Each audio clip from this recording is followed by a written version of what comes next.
When I talk about the project of predicting the future, I'm concerned with the project of predicting it scientifically. I'm going to say some rather rude things tonight about that project, and anyone who has a special interest in the reputation of the prophet Isaiah or Cassandra need not worry. They remain untouched by my strictures, as does anybody's great aunt who predicts the future from looking at the tea leaves at the bottom of the cup or some such procedure. I am concerned not with the claims of Isaiah or Cassandra, but with the sort of claims made by Herbert Spencer and Auguste Comte, or more recently and dangerously by Daniel Bell and Herman Kahn. It is now, of course, well over 200 years since the project of predicting the future became a major project in our culture. Behind it there lies the aspiration to reveal social life as governed by laws in the same sense that the natural world is governed by laws. There lies the aspiration to reveal the social sciences as fundamentally like the natural sciences in their form, so that, given a set of law-like generalizations of an appropriate kind, and given the knowledge of the states of a society for a given time, one may predict and retrodict the past and the future, showing the whole thing as a prefabricated order. That is to say, given the accomplishment of this project, the prediction of revolutions and wars will be the same kind of task as the prediction of storms and eclipses. And failure to predict will rest, as the failure to predict storms, eclipses, and earthquakes rests, solely on our ignorance of the relevant subject matter or our failure to have formulated the various laws. What I want to ask this evening is whether there is good reason to believe that this project could ever be accomplished. Now, of course, this isn't solely a theoretical question, it is a practical question too. In 1970, there was a rash of books with names like towards the year 2000.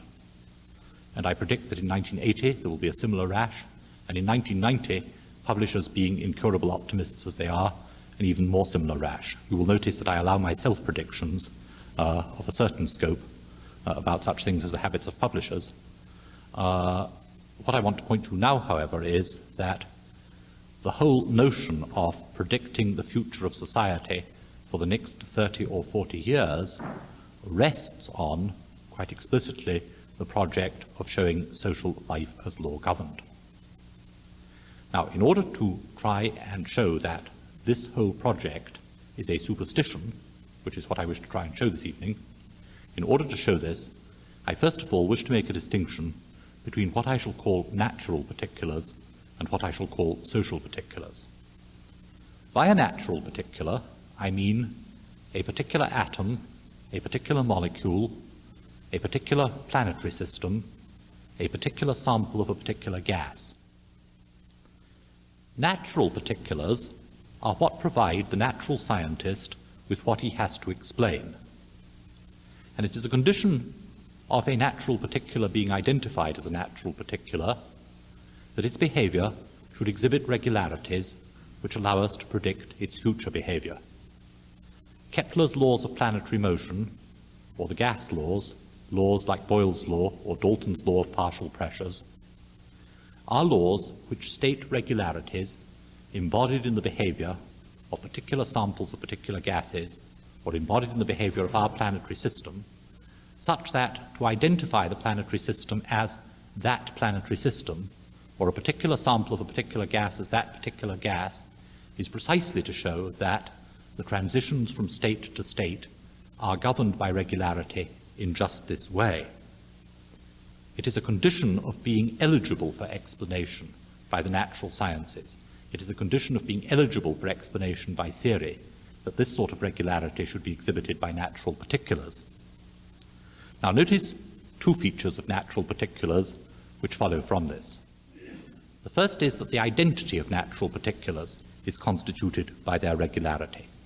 It is precisely because we are able to identify the laws of planetary motion that we are able to distinguish between those movements of the planets in the planetary system, which are simply the self-development of the planetary system according to its own laws, and those movements of the planetary system, actual or hypothetical, which are or would be the result of the alien intervention of some external force. When, in the early 19th century, observation became accurate enough to determine that the orbit of Mercury was not as it would have been if the number of planets identified were correct and Kepler's laws were correct, two hypotheses were open. The first was that the system was being disturbed from outside.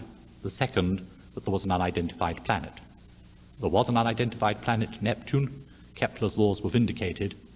But it is precisely because we have a criterion for the identity of the system given us by Kepler's laws that we are able to distinguish between these two hypotheses. So the identity of a natural particular is a matter of the repetition of regular patterns of a predictable kind.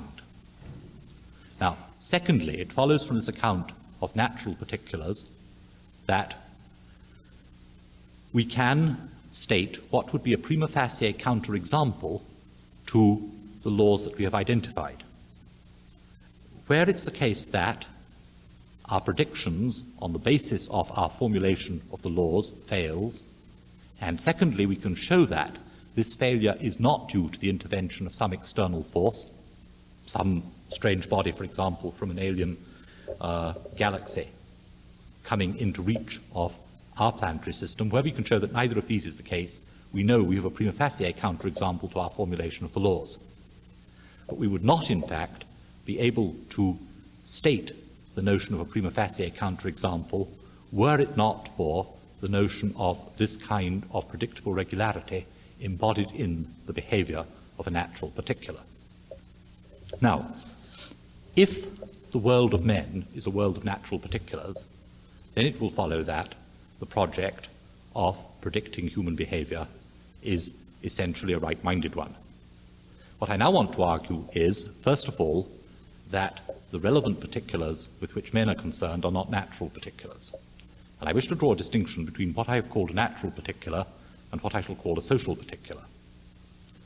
By a social particular, I mean in the first instance such particulars as a particular institution or organization. I mean a particular university, a particular hospital, a particular school, a particular factory, a particular political party, a particular social class, or a particular practice, the practice of medicine, the practice of a particular religion, whatever it is. Now, there is one crucial difference between social particulars and natural particulars. Natural particulars are, so to speak, external to our beliefs about them. We formulate beliefs about natural particulars, and we then proceed to test our beliefs about natural particulars against the facts. Social particulars, on the other hand, are not merely observed externally. We don't merely formulate beliefs about them. It is a crucial fact that social particulars are constituted, in part, but in essential part, by the beliefs of those who participate in them.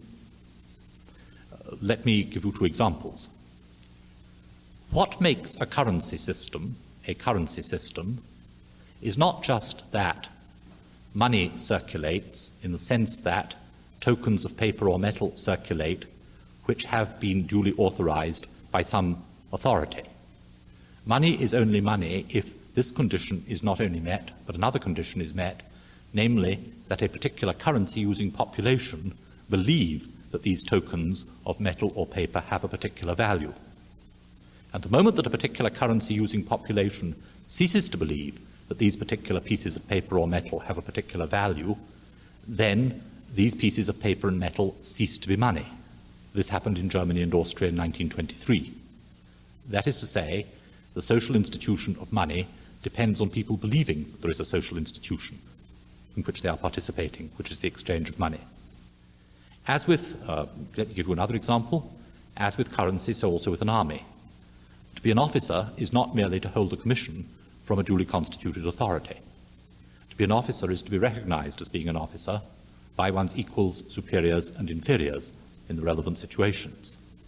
And where the relevant population ceases to recognize one as an officer, one simply ceases to be an officer. To be an officer involves being believed to be an officer by a relevant class of people.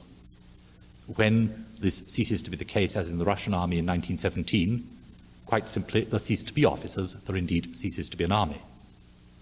That is to say, it is the case of social institutions that it is a necessary condition for their coming into being and their continuing to exist that they shall be believed in, and the belief is constitutive of the social institution.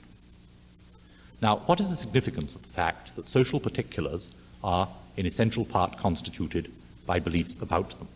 In order to ask this question, I have to make one crucial further point.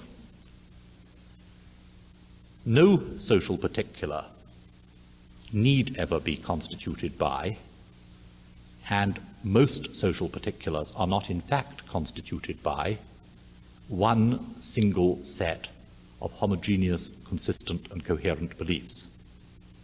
It is of the nature of social particulars that they always are potentially and often are actually constituted by rival sets of beliefs. And indeed, their life is constituted by debate about what they are. It is characteristic of the lives of social particulars, of political parties, social classes, medical institutions, and the like, that debate about what a political party is, what medical practice is, what a church is, whatever it is constitutive of the life of political parties, medical practice, churches, schools, whatever. That is to say, it is not just a simple, single, consistent set of beliefs about what a party is, what a church is, what medical practice is, which constitute these institutions, but a continuous controversy about the meaning of these institutions constitutes these institutions. And it follows from this that a certain kind of controversy, which turns up in history and the social sciences, and which is often treated as being of marginal interest, is in fact centrally significant. I mean such controversies as that as to whether the groupings in the English Parliament of the 1760s are or are not to be called political parties, or the question of whether the rising classes in the 16th century are or are not to be called instances of the bourgeoisie. These questions are not just, as they are often treated, definitional. They are in fact questions that arise naturally because in the life of social particulars, debate as to whether this or that example is a political party, is an instance of the bourgeois class, is an instance of medical practice, are of the essence of belonging to that sort of institution. And it follows that beliefs about social particulars stand in a quite different relationship to so-called prima facie counterexamples. Roughly speaking, there are no prima facie counterexamples of a relevant sort about social particulars. For debate about whether this or that is a counterexample to our beliefs about what a political party is, are in fact just the sort of beliefs that constitute the lives of political parties. And indeed, there is no way here of making this sort of controversy a matter of standing objectively outside the institution and asking for objective truths about it. The question of what is or is not a political party, whether this is or is not a borderline case, how to construe the notion of political party, is what constitutes a party. And it follows that the concept of political party, whether applied by those who live within the life of the party or by the observer, is an essentially contestable concept. By an essentially contestable concept, I mean a concept which always leaves open room for debate as to its proper application. And this is true of the concepts which apply to social particulars in a way that it cannot be true of the concepts that apply to natural particulars. Of course, where the concepts of natural particulars are concerned, there are borderline cases. But a borderline case is a clear borderline case in the case of natural particulars. Whereas, in the case of social particulars, it isn't just that there are borderline cases, it is that the question of what a borderline case is always a debatable question too. Now, you may ask, what has this to do with unpredictability? I want now to pick out 3 types of unpredictability in human affairs, and I want to show that these are essentially connected with the nature of social particulars as I have characterized it so far. The first type of unpredictability is that type of unpredictability which belongs to conceptual innovation or invention, or if you like, to radical conceptual innovation or invention.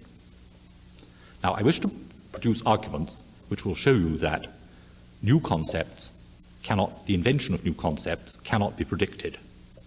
And I wish to present two major arguments in this respect. The first of them I owe to Sir Karl Popper, which is a weaker version of the argument. The second, rather stronger version and more particular version of the argument is my own. First of all, Popper's argument. Let us imagine that you and I are sitting round in a cave in the New Stone Age on a wet Sunday afternoon, and presently, to pass the time, you say, you know, I think that in about 3 years from now, somebody is going to invent the wheel. I say, the what? You say, the wheel. I say, what's that? You say, well, when it's invented, it will be round, and it will have what we shall call spokes, and you will be able to put two of them together with what we shall call an axle, and you offer me a description of the wheel. And then you say, oh my God, I've invented it. That is to say, you cannot predict the invention of the wheel, because to predict the invention of the wheel, you must specify what a wheel is, and to specify what a wheel is just is to invent it. And this is, I believe, the basic argument against the prediction of conceptual innovation. It holds not, of course, only of scientific concepts, whether tolerably elementary ones like those involved in the wheel, or extremely elaborate ones like those involved in quantum mechanics. It holds also, of course, in art, in theology, in literature. One couldn't predict the invention of tragic drama as a genre.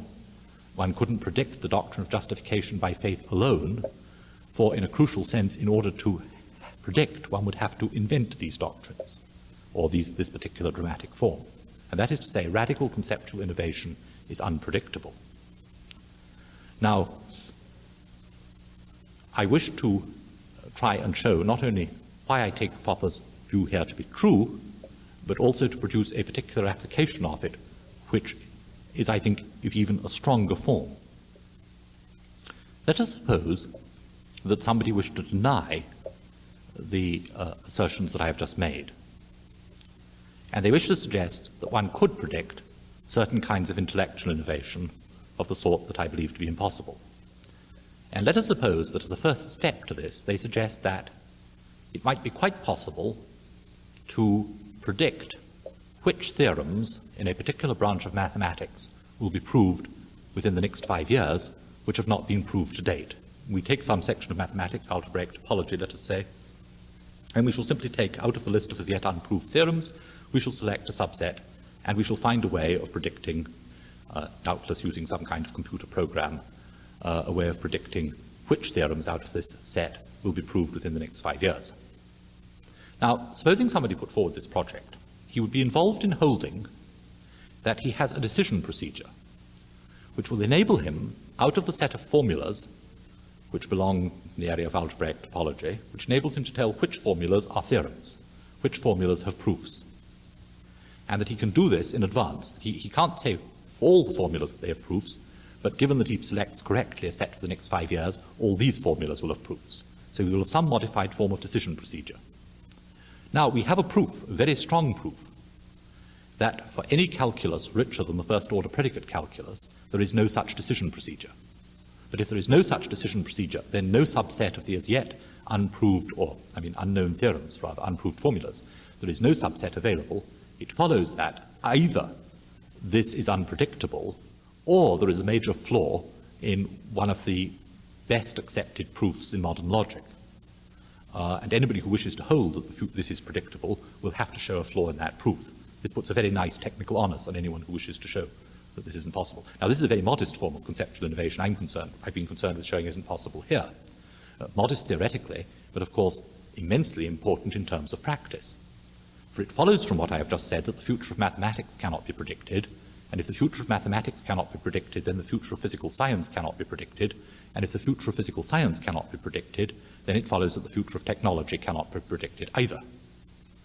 Quite simply, were we now living in the year 1936, we would be quite unable to predict that within a matter of months, Turing was going to prove the effective computability theorem, as a result of which it would be possible to design computers, as a result of which a great deal of modern technology would be other than what it is, and indeed almost all modern weapons development would be quite other than what it is.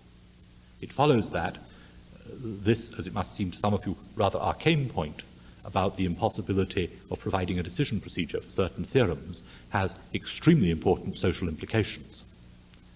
So, the first kind of unpredictability with which I am concerned is that which springs from the impossibility of predicting conceptual innovation. Now I'm concerned with a second kind of unpredictability. This second kind of unpredictability springs from open decisions. I apologize, by the way. I normally have to do this one with a blackboard, and I am like a conjurer who has arrived on the stage without not only a hat, but without a rabbit either. And I will see if we can do this without visual aids, but you must forgive me. The sort of unpredictability that I'm concerned with here is a fairly obvious kind of unpredictability at first. Let us suppose that you are facing a decision. You have to choose between doing A or B. You do not yet know which you wish to choose, and therefore, it seems to follow obviously, you can't predict which you will choose. For indeed, if you knew what you were going to choose, you wouldn't have to choose, and so you wouldn't be going through this agony. From the fact that you are going through this agony of choice, it must follow that you don't know what you are going to choose, and therefore you can't predict your choice. So the prima facie case here is the case that says, in every case in life where somebody faces an open decision, they have an outcome that is unpredictable by them. Well, now I wish to strengthen this initial thesis in a number of ways. First of all, I wish to introduce two restrictions on the class of case to which it applies. And I do this out of pure intellectual cowardice. Mr. David Pears, in his paper on predicting and deciding, has introduced a tangle of difficulties into this matter, and instead of meeting them head-on as I would if I were smart enough, I am going to sidestep them by introducing restrictions so that his arguments just do not touch my case. This is a standard intellectual method, which many of you will have used yourselves, I'm sure. The first thing that I want to do is as follows. Pears points out that there may well be a case where I have an open decision, but in some sense the outcome can be predicted by me, even though I don't know what I am going to do. Now, how is this possible? Well, consider the example he offers. I am playing chess, and I reach a point in the end game where I have to move in a particular position, either my bishop or my knight, and I don't know which to move. And I sit there trying to decide which to move. Somebody then says to me, "That's very interesting. I was watching your brother play chess yesterday, and I noticed that in the end game he reached exactly the same position as this one."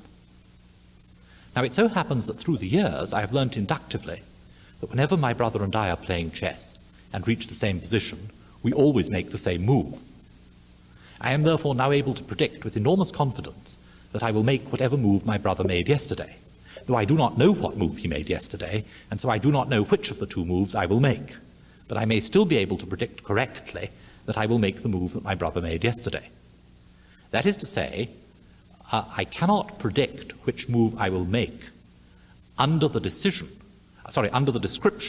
that specifies the two relevant alternatives, but I can make the prediction under some other description.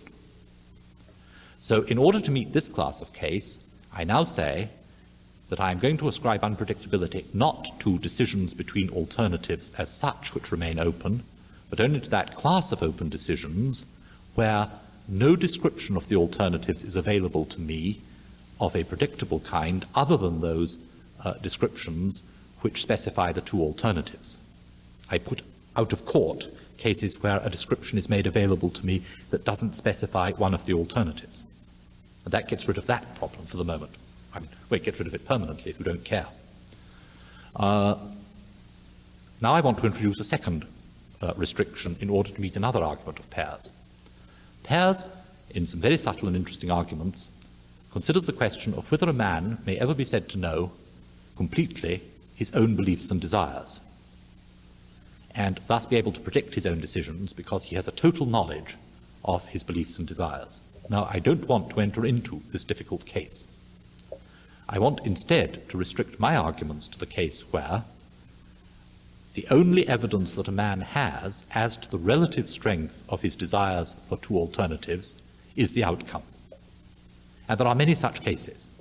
There are many cases where I want to do A and I want to do B. You say to me, "Well, do whichever one you want most." I say the whole problem is I can't tell which I want most. Later on I say, well, I see I wanted B most. You say, "How do you know now?" I say, "I chose to do B." And that's the only evidence I have. So I restrict myself to those open decisions where the only class of descriptions that are relevant to prediction are those that specify the alternatives. The decision remains open. And where, secondly, it's the case that I have no way of weighing my alternative desires other than examining which choice I in fact make. Now, you may say, this has been a great labor for a very trivial result. For all you have so far managed to show is that there is a class of cases in the world, and clearly there is such a class of cases and quite a large one, where undecidability by A entails unpredictability by A. If Jones cannot decide whether he is going to marry Hester or Henrietta, I mean, assuming that both ladies are equally willing, if he cannot decide whether he is going to marry Hester or Henrietta, then he cannot predict whether he is going to marry Hester or Henrietta. But you may say, the fact that Jones doesn't know whether he's going to marry Hester or Henrietta doesn't mean that whether he's going to marry Hester or Henrietta is unpredictable. It merely means it's unpredictable by Jones. Let us suppose that there is some observer who has formulated laws about the marital preferences of red-haired bohemians aged 35 with a lisp, or whatever class Jones falls into. And let us suppose, as it were, that Daniel Bell or God is watching the scene, and whereas poor old Jones can't tell whether he is going to marry Hester or Henrietta, and so can't make up his mind and so can't predict, Daniel Bell or God is able to predict perfectly well. Now, what I want to show is, let us now consider. Let us take our imaginary observer, and let us consider that he too faces a number of open alternatives. He too confronts choices.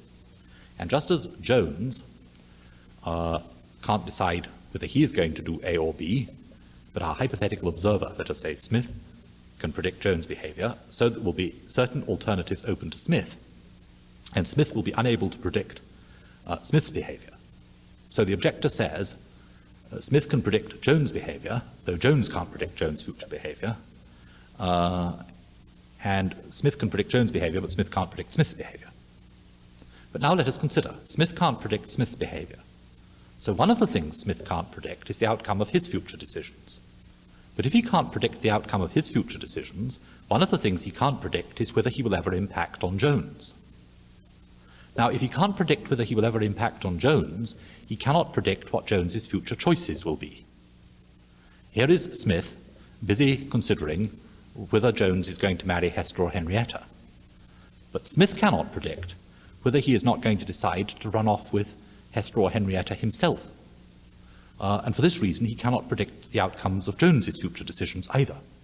That is to say, a given agent's actions being unpredictable to him, the extent to which he will interfere with somebody else's actions must be unpredictable to him, but in that case, the unpredictability of other agents to him ranges as widely as the unpredictability of his own actions.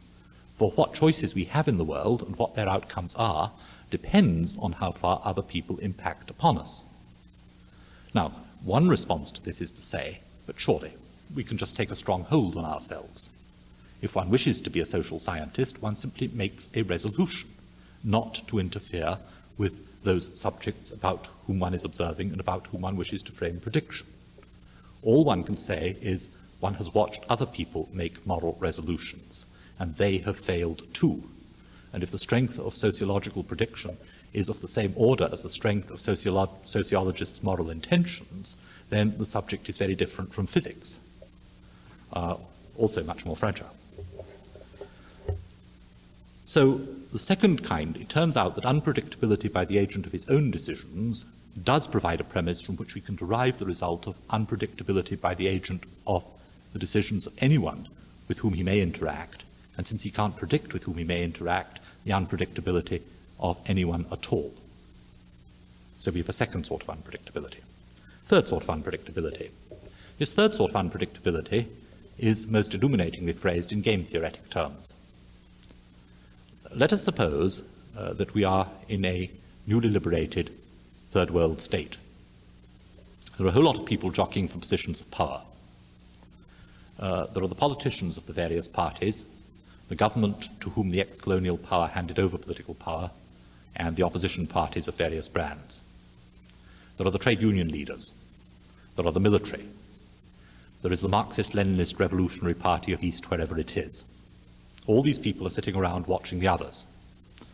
They have all read a stock of books which include such works as Lenin on State and Revolution, Lipsitz Political Man, and all this sort of stuff. Every one of them wishes to know what the others are going to do.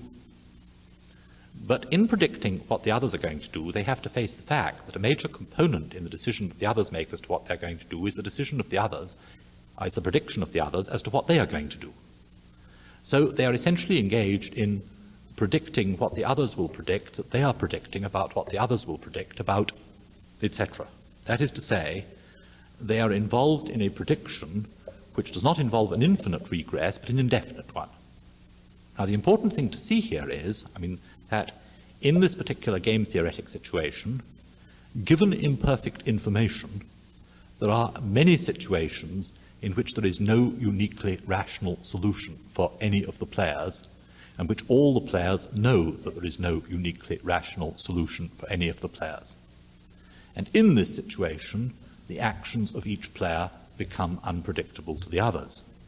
This is exemplified in the recent politics of Uganda, where the Commander-in-Chief of the Armed Forces and the President were each planning to arrest each other. And in the end, the Commander-in-Chief of the Armed Forces arrested the President on a Friday, the President having planned to arrest him on a Monday. Originally, the Commander-in-Chief had been going to arrest the President on the Tuesday, but he then put his date forward to the Friday and so won. Each of them had been putting the dates forward for some time, according to just this pattern. And in this kind of game, there is no way to predict the outcomes for the player, and it follows there is no way to predict the outcomes for the observer, for there is no information for the observer to have which will put him in a better position to make a bet than the predictor. That is to say, third world governments shouldn't add to their burdens by employing political experts, because they will not score any better at these games. Now, I've picked out three types of unpredictability. The unpredictability that derives from conceptual innovation, the unpredictability that derives from the openness of decisions under certain circumstances, and the unpredictability that arises from the character of certain kinds of game theoretic conflict situations. It's extremely important to see the part that all these play in the lives of social particulars. Social particulars, I have already suggested, remember what I said about social particulars, they are particular: hospitals, armies, factories, trade unions, political parties, universities, whatever you like. Social particulars are constituted by the beliefs about them and the concepts of them which those who participate in them possess. But precisely because they are conceptually constituted, innovations in concepts are part of their life. That is to say, the history of the concept of political party and the history of political parties are simply two sides of one and the same history. And the arguments within the British Conservative Party, for instance, as to whether the British Conservative Party is essentially a paternalist aristocratic party, or whether it is which embraces the whole nation in a hierarchical structure, or whether it is essentially the party of the businessman, Disraeli versus Joseph Chamberlain, is both a debate about the concept of a party and a debate which actually has informed and moved forward the life of the British Conservative Party. Now, if this is so, if parties and other social particulars are in essential part constituted by the concepts of them, which the agents who participate in them possess, then it is quite clear that they are subject to conceptual innovation. But conceptual innovation is unpredictable. It follows that the future history of social particulars is unpredictable. And as with conceptual innovation, so also with decisions and game theoretic situations. The histories of social particulars are histories of open decision-making and histories of game theoretic type conflicts of the sort that I have described. And it follows that the identity of social particulars has nothing whatsoever to do with regularities of the kind that constitute the identity of natural particulars. What makes a given political party the same party that it was 100 years ago is in fact a continuous historical tradition. It is the installation of a particular kind of transmission of memory. It is purely historical. What makes a nitrogen atom the same nitrogen atom that it was 100 years ago is the continuous identity in the exhibition of the same kind of regularities through space and time at continuous points in space and time. And this is quite different from a social particular. not only does it follow that the identity of social particulars is historical, whereas the identity of natural particulars belongs to their predictability, it follows also that there can be no laws governing the behavior of social particulars. For social particulars do not exhibit in their lives the kind of regularities for which we can formulate clear and relevant prima facie counterexamples. Every prima facie counterexample and its citation belong actually to the life of the social particular in question, and we have no means of discriminating genuine counterexamples from merely prima facie counterexamples of the kind available to us objectively and impersonally in the realm of nature. It follows that, in any strict sense of science, there is no social science. From all this taken together, it follows that the regularities that we do discover in social life may be genuine, are indeed genuine, but are not law-like. That is to say, it is no part of my case to assert that there are not genuine regularities of many kinds in social life. But these regularities are de facto the generalizations in terms of which we formulate them and understand them are not law-like in this sense that we do not know their precise scope, and we cannot derive from such generalizations genuine, well-defined sets of counterfactual conditionals. We never know when these generalizations will not let us down. Given, then, that we identify a regularity, and given that we never know when our identification may not fail us, we are never justified in extrapolating from trends in the social world in the way that we may be justified in extrapolating from trends in the natural world. And this, let me point out, is just as well.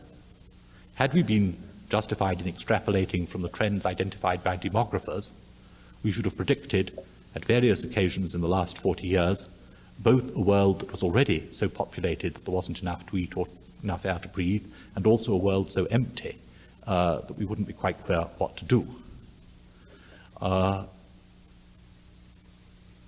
Exponential curves, the curves that map most trends, always flatten out. The problem is you never know when they're going to flatten out. I mean, for example, had the rate of increase in the number of women telephone operators between the years 1935 to 1940 in the United States continued indefinitely, there would by now be no woman in the United States who was not a telephone operator. Clearly this wasn't going to happen. Nobody could say when the curve would level out. An even more impressive one is, if the rate of increase in the publication of scientific periodicals that existed in the years 1960 to 62 had continued indefinitely, by the year 2000, the total mass of scientific periodicals would have been greater than that of the Earth. You will be glad to hear that this rate of increase was not maintained either. But that's to say, the identification of a trend is always merely the mapping of a curve so far. And from this it follows that fallacies are embodied in certain types of argument from what is often rather laughably called computer simulation. That is to say, there is now among social scientists the practice of taking a given phenomenon, trying to discover some kind of regularity, and then arguing that in identifying the regularity, you have identified an instrument for prediction. There are, for instance, a number of papers on the pre-World War I naval race between Germany and Great Britain. And it has been shown that there are equations which will enable one to map the changes in the respective strengths, naval strengths of Germany and Great Britain in the years, indeed not just from 1900 to 1914, but from way back into the 19th century to 1914. Now, the most interesting thing about these mappings is, first of all, that it was originally discovered that the relevant line on the graphs could be mapped in terms of a simultaneous equation, and then somebody discovered that you would get the same line by a differential equation, and the differential equation was even better because it reflected notions of rates of increase and so on. The thing that the people who've written these papers don't seem to recognize is that the particular line that they have drawn on the graphs to represent this arms race is a line that can be represented on that graph by an infinite set of equations. For it is a formal truth that through any finite set of lines, any finite set of points, an infinite set of lines pass. And for each of these lines there is an equation. Now, what is the implication of this formal truth? It is that somebody who has identified, in these rather precise terms, a regularity, has no grounds thereby for believing that from then on the line will go on in the same way. And indeed, in the whole set of papers, which culminate in Mitchell and Milstein's paper on the pre-World War I naval race, one of the things that all the commentators omit to point out is that the line always ends in 1914. But there is nothing in the mapping of the line that would have led one to predict this. That is to say, the fraud in computer simulation derives from the same formal truth I have already pointed out, namely that through any finite set of points an infinite set of lines pass. That is, in picking out for any finite set of human occurrences a regularity, which you can then program into a computer so that you can repeat the occurrences, you are not justified in inferring that the way that the computer goes on represents the way events would have gone on. For there will indeed be, in principle, an infinite set of ways that this line could go on. Let me give you one very beautiful example. One of the great aids to living rational human life is playing war games. And you're probably all familiar with the kind of war games that you can buy in cardboard boxes.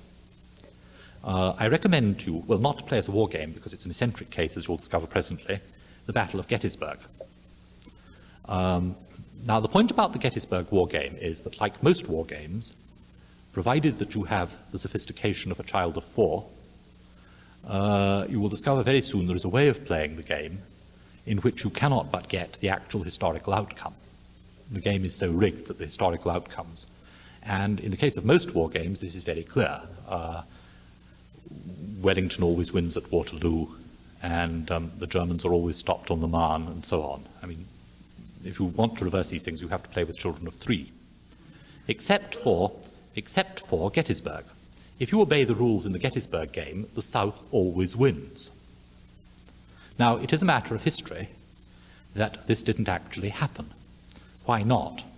I don't want diverted onto military history. I become nauseatingly boring, and I will therefore not give you my account of the Battle of Gettysburg in detail, which is quite important for this business of prediction. There are 2 reasons. One relates to particular circumstances at one point in the battle. I'll ignore those. The other is the fact there was one flaw in the actual fighting of the Battle of Gettysburg. They didn't know that that was the war game they were playing. That is to say, the war game is determinate in a way in which the battle was not. Only certain pieces, only certain places are included on the board. And there is an initial delimitation of what is going to happen, such as is never there in actual life.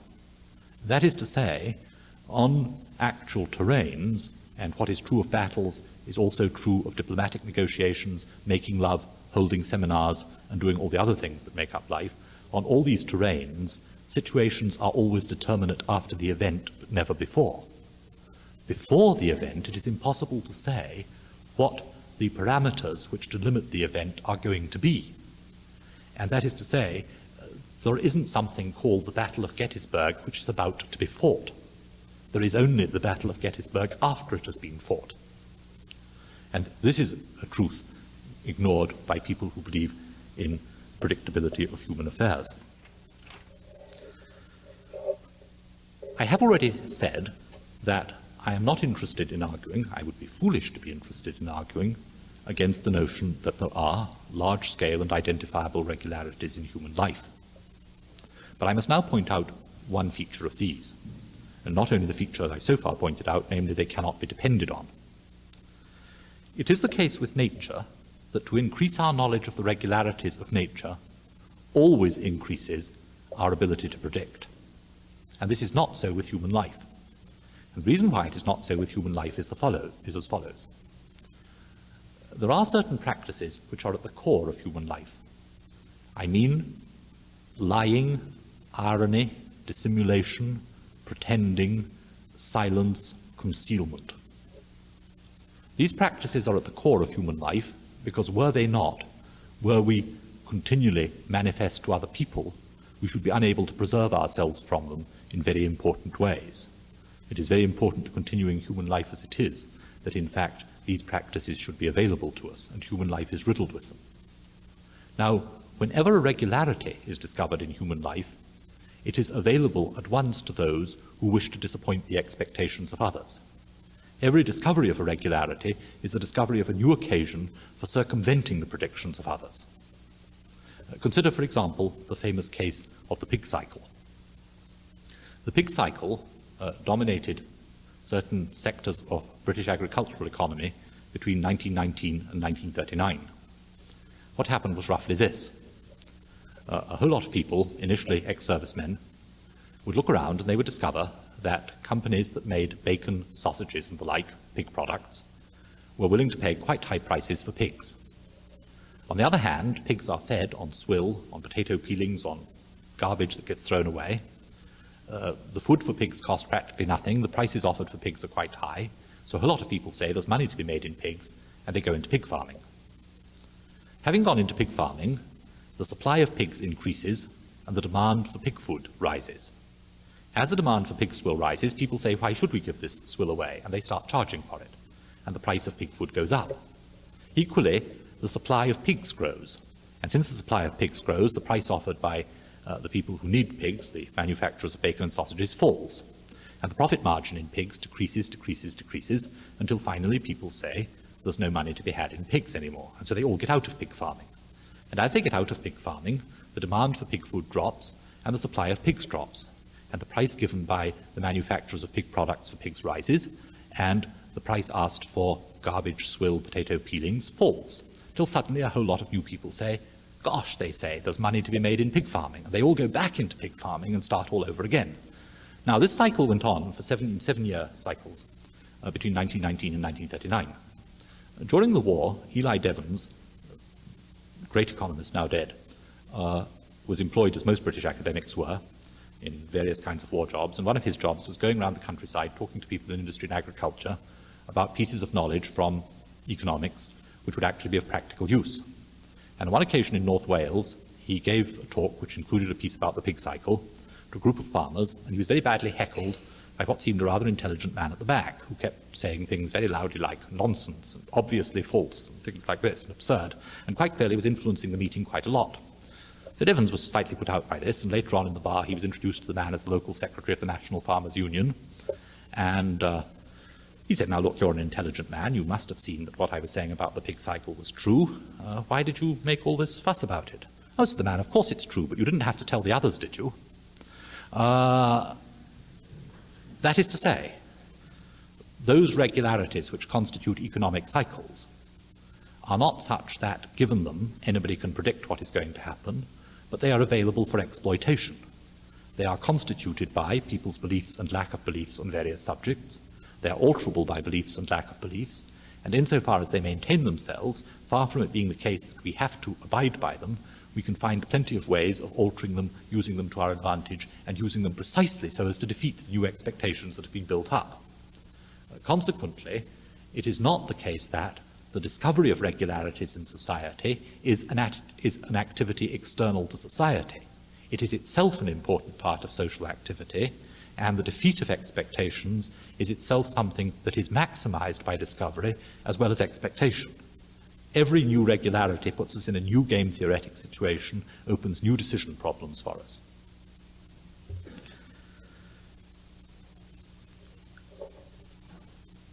Having argued that there are regularities in human life, but that they are not genuine law-like regularities, that the generalizations which formulate them are not genuine law-like generalizations, and that reflective human intelligence alters their nature, two other problems now fall into place, which are very often treated of, but not given the importance that they deserve, because they have been put forward in the wrong context. The first is the unpredictability of judgment. There are a great many cases in which it is quite clear that some decisions are more rational than others, but it is far from clear within a given range of decisions which is the most rational to make. And it's just here that we talk about the exercise of judgment. Judgment is often exercised when one is appointing a new candidate for a job, one is selecting a problem out of a number to work on, one is selecting a policy for a university or a hospital or a school or whatever. Now, it's quite clear that where judgment is concerned, predictability is very limited, just because the exercise of judgment is concerned with, as we say, intangibles. Not only do those who exercise it not know in advance what they're going to do, but we find it very difficult to know what they're going to do too. I'll come back to this point in a moment, because what I have to say about it is essentially the same as what I have to say about the other problem, which is the problem of what I shall call small causes with large effects. The most classic instance of a small cause with a large effect is Cleopatra's nose, as discussed by J.B. Bury. The historian Bury used to ascribe the founding of the Roman Empire to the size of Cleopatra's nose. Had her nose been a millimetre longer or a millimetre shorter, he suggested, she would not have entranced Mark Antony. Had she not entranced Antony, Antony would never have gone into an alliance with her and so broken up the triumvirate. Had he never broken up the triumvirate, the Battle of Actium would never have occurred, and if the Battle of Actium had never have occurred, Augustus would never have ended up as the sole ruler of the entire Roman domain, and so created the Roman Empire. Now, I do not wish to suggest any grounds for conviction about Bury's speculations on Mark Antony's nasal fixation. But there are cases better established. Consider the Battle of Waterloo. During Waterloo, Napoleon had a cold. As a result of having a cold, he entrusted some of the major decisions in the battle to Ney. During the battle, Ney had 9 horses shot under him. I tend to believe that I myself would not perhaps be as calm and sensible as I otherwise am on such an occasion. Now, it's quite clear that factors like Napoleon's cold and the horses being shot under Ney have a decisive effect on battles. Had Napoleon and Ney been calm, they would have sent in the Garde Impériale at 2 in the afternoon, and they would almost certainly have broken the British lines. In fact, they waited till 4, and they lost the battle. Now, very often, when people deal with factors like the unpredictability of judgment or the large effects of small factors, they suggest that if only we knew enough more about the relevant causal chains, if only we knew enough more about the circumstances, we should be able to weight what seem to us imponderable factors involved, and so we should be able to indulge in rational prediction. But if my previous arguments are right, there is no context of the relevant kind to set these factors in. There is no question of assigning a relative weight to these factors as against other factors, because we don't have any causal generalizations for this subject matter anyway. And if we have no causal generalizations for this subject matter anyway, then somebody's getting a cold, somebody having a horse shot under him, somebody's nose being of a particular length to entrance somebody else, these are factors, the effects of which are going to be, in a quite literal sense, incalculable. This terminates my theoretical argument, but it's very important that it's an argument with practical consequences. One can put the practical consequences in 2 ways. First, as follows. If I'm right, the true patron of the human sciences, or at least of the social sciences, ought to be taken to be Machiavelli rather than Hobbes. For Hobbes is essentially the father of the tradition, according to which the task of the social scientist is to formulate laws which will allow us in the end, if only we know enough, to predict revolutions in the way that we predict eclipses. It will be a disgrace for social and political science when this utopia has occurred for a revolution to go unpredicted, just as it would be a disgrace to astronomy if an eclipse went unpredicted. And this is quite a different attitude from that of Machiavelli. For Machiavelli held that the inductively founded maxims which we derive from our study of past human affairs never exhaust the possibilities. He puts this by saying, roughly speaking, that the bitch goddess Fortuna has never been overthrown. There always is Fortuna, there always is the incalculable at the heart of human affairs. In fact, Machiavelli actually thinks that he can weight things so that we can tell how much influence Fortuna has on human affairs, though this is actually incompatible with belief in Fortuna. I mean, the trouble with that girl is you don't know how much influence she has. And it follows from this that the end of social science is never a complete set of laws. It is always a list of maxims which are known to be such that they may go wrong. It is always a list of maxims, of which the final one is, and always remember, things may go quite differently on the day. Secondly, it also follows from this that there is no form of expertise which will exempt anybody from the condition of the ordinary political agent. That is to say, there is no form of knowledge which will put certain people into a fundamentally different condition in relation to the knowledge of politics from the condition which we all are in now.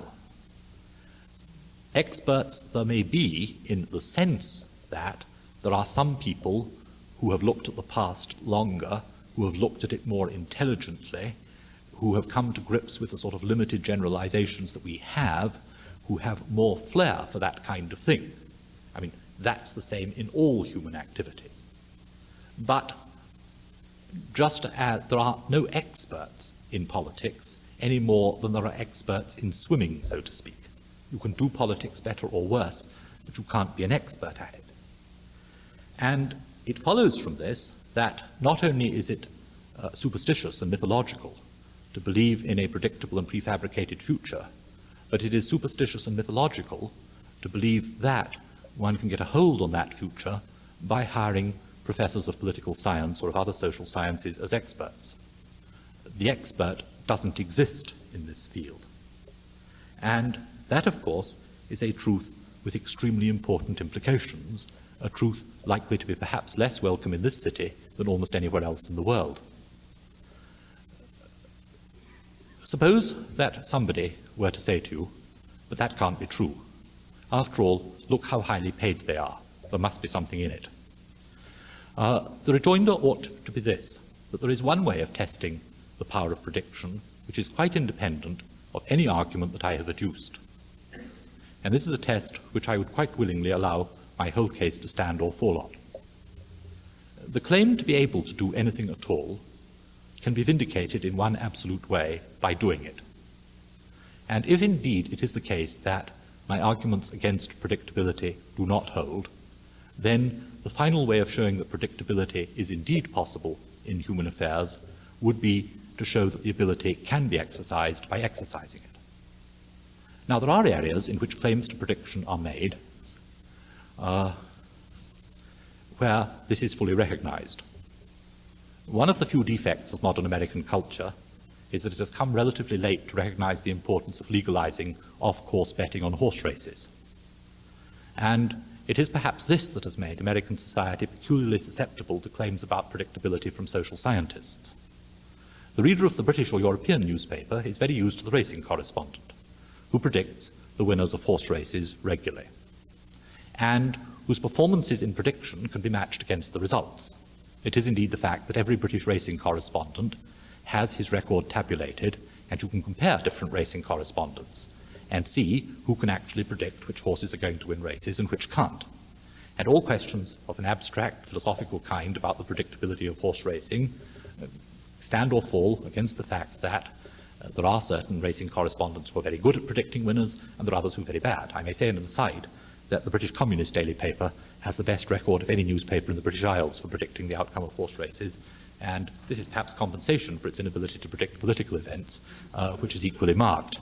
But from this point of view, now, my suggestion is that claims by professors of political science ought to be treated at least as seriously as the claims of racing correspondents. That is to say, if there are people who tell us that prediction is possible, let them show us the notebooks in which they have kept scores. And let us recognize at this point that they must keep the score in the cases where they fail as well as they succeed. Moreover, they must be able to show us something else. Given a purely random distribution of predictions, predictors, and outcomes, it will be the case, given the shape of a curve of normal distribution, that a certain number of predictors will predict consistently successfully on a purely random basis. I mean, there will be a few people at one end of the curve who will always be successful, just given a random distribution, and a few people at the other end of the curve who will never be successful, given a purely random distribution. We must therefore be shown that the number of successful predictors in the population of political scientists is higher than we would be given on a purely random distribution. Now, it's very interesting that no social scientist ever faces the test of statistics as applied to himself rather than to the subject matter he studies. That in this particular, that none of this is ever done. Indeed, what is notable about social scientists is they don't ever look back. In the year 1958, Herman Kahn predicted 10 specific developments in weapons development within the next 10 years. None occurred. I don't believe that one should be particularly critical of Kahn here. It appears to me that at this point he is representative. But given this, well, it's clear that when people write books with titles like Towards the Year 2000 or books on prediction, we are in the presence not of science but of mythology. How you feel about mythology is a matter, perhaps, of your ideological stance towards the world rather than your rationality. But insofar as it is the business of philosophy to try and destroy superstitious myth, it is the business of philosophy to show that, in fact, the future cannot be predicted in the way that is implied by a great deal of modern social science.